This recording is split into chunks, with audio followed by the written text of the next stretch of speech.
Let's take it right over to Tim Biggam of Delta Derivatives, who's trading by the Florida beach these days. Tim, the Fed has to be happy with its latest read on inflation. The consumer price index fell to 3.2% in October.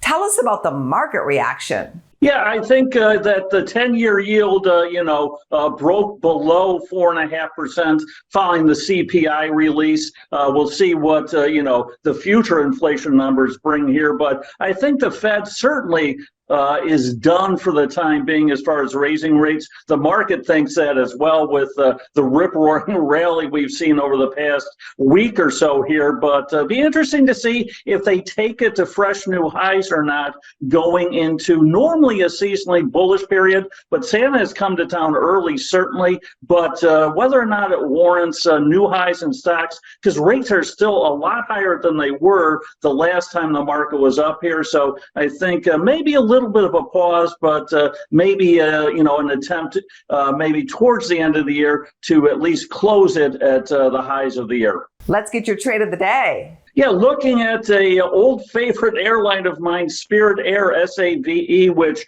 their deal with JetBlue fell apart. The stock had been absolutely crushed here, but over the past week or so, we're seeing continued unrelenting call buying here. Implied volatility now at the highest level of the year, which, given the fact the VIX is now near the lowest level of the year, is even more intriguing. So I'm just going out buying the stock, which is under $10 a share, selling the January 10 calls for almost $3, getting a lot of downside cushion here, and just following along with this call buyer. Perhaps a new suitor emerges, to take a look at Spirit Air. I don't think the airline will go away, and I think it's probably done going down here. So I kind of like that trade on both bases, Ange. We will see if that stock takes off for you. Thank you, Tim.